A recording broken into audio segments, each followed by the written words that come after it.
ಆತ್ಮೀಯ ನಾಗರಿಕರೇ, ಜಾಗೃತಿಯಿಂದ ಈ ಕೆಳಕಂಡ ಪ್ರಮುಖ ಮುನ್ನೆಚ್ಚರಿಕೆಯನ್ನ ವಹಿಸಿದಲ್ಲಿ ಕಳ್ಳರಿಂದ ಮನೆಗಳ್ಳತನವಾಗುವುದನ್ನು ತಡೆಯಬಹುದು ಮತ್ತು ಸುರಕ್ಷಿತವಾಗಿರಬಹುದು.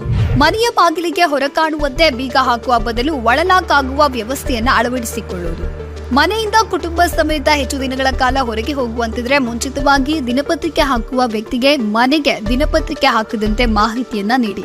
ಯಾಕೆಂದ್ರೆ ನಿಮ್ಮ ಮನೆಯ ಮುಂದೆ ದಿನಪತ್ರಿಕೆಗಳನ್ನ ತೆಗೆಯದೆ ಹಾಗೆ ಬಿಟ್ಟಲ್ಲಿ ನಿಮ್ಮ ಮನೆಯಲ್ಲಿ ಯಾರೂ ಇಲ್ಲವೆಂದು ಹೊರಗಿನ ವ್ಯಕ್ತಿಗಳಿಗೆ ಸುಲಭವಾಗಿ ಮಾಹಿತಿ ನೀಡಿದಂತಾಗುತ್ತೆ. ಮನೆಯಲ್ಲಿ ಅಗತ್ಯಕ್ಕಿಂತ ಹೆಚ್ಚಾಗಿ ನಗದು, ಹಣ ಅಥವಾ ಆಭರಣಗಳನ್ನ ಇಟ್ಕೊಳ್ಬೇಡಿ. ನಿಮ್ಮ ಪ್ರಯಾಣದ ಬಗ್ಗೆ ಯಾವುದೇ ಕಾರಣಕ್ಕೂ ಫೇಸ್ಬುಕ್, ಇನ್ಸ್ಟಾಗ್ರಾಮ್, ವಾಟ್ಸ್ಆಪ್ ಸ್ಟೇಟಸ್ ಅಥವಾ ಇತರ ಯಾವುದೇ ಸೋಷಿಯಲ್ ಮೀಡಿಯಾಗಳಲ್ಲಿ ಅಪ್ಡೇಟ್ ಮಾಡಬೇಡಿ. ಇದರಿಂದ ಕಳ್ಳರಿಗೆ ಮಾಹಿತಿ ಸಿಕ್ಕಿ ಮನೆಗಳ್ಳತನವಾಗುವ ಸಂಭವವೇ ಹೆಚ್ಚು. ಅನುಕೂಲವಿದ್ದಲ್ಲಿ ಬಾಗಿಲುಗಳಿಗೆ ಥೆಫ್ಟ್ ಅಲಾರ್ಮ್ ಅನ್ನು ಅಳವಡಿಸುವುದು ಸೂಕ್ತ.